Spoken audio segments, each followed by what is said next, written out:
Siamo al paradosso: da una parte si mandano in pensione i dipendenti pubblici, compresi i medici, dall'altra parte apri il giornale e vedi che chiederanno ai medici in pensione di tornare a lavorare. C'è qualcosa che non funziona. La corsa a quota 100 e i paradossi. 1100 richieste solo nella Marca dal via libera alle domande.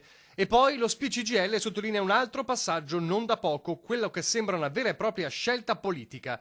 Prima quota 100, poi gli altri. Il governo ha fatto presente all'INPS di agevolare tutte queste pratiche e noi qui non siamo d'accordo, perché non si possono agevolare queste pratiche e far sì che chi invece ha maturato i diritti di pensione o altri sussidi che l'INPS gli deve dare vengano messi in coda e sono da mesi che aspettano. Il rischio di vedersi giocoforza messi in un angolo in attesa dei quota 100, vista la pressione del governo, è concreto, attacca il sindacato, che nel frattempo organizza a Treviso per lunedì prossimo dalle 10 alle 12:30 una manifestazione sotto la loggia dei 300. La data non è un caso perché quel giorno a decine di migliaia di pensionati potrà sembrare di essere vittime di un pesce d'aprile. 1° aprile 67.000 pensionati trevigiani e 400.000 nel Veneto avranno un ricalcolo della loro pensione in base all'ultima finanziaria fatto dal governo attuale.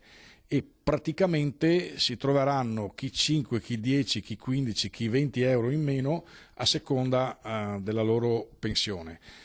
In più, poi, dopo le elezioni, loro avranno il conguaglio di quelle quote prese in più a gennaio, febbraio e marzo. Prima della manovra finanziaria approvata dal governo pentastellato, i criteri in vigore prevedevano che le pensioni al di sopra dei 1.522 euro lordi godessero di una rivalutazione che si è effettivamente verificata al rialzo. Avrebbe dovuto cessare il 1 gennaio 2019, ma non c'era il tempo tecnico per l'INPS di applicare la norma, per cui l'aumento è stato erogato anche a febbraio e marzo. Ora però la nuova norma prevede una rivalutazione più bassa rispetto a quella erogata a inizio 2019 e l'INPS chiederà indietro quei soldi in più.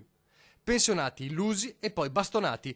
E a dire il vero, negli ultimi 5-10 anni è successo con qualunque governo. Ci sono pensioni lorde di 1.700-1.800 euro che ci hanno rimesso mensilmente attorno ai 100 euro di mancati aumenti. Nel mirino loro, sempre loro, quei pensionati che in questi mesi di proteste si sono visti additare dai vertici del governo come degli avari soltanto perché non vivono sulla soglia della povertà. Ricordo a Conte che sono persone che hanno versato 40 anni di contributi e sono quelli che con i loro contributi garantiscono anche chi i contributi non li ha versati o chi prende pensioni come quelle sue privilegiate. Quindi abbia un po' di rispetto in più.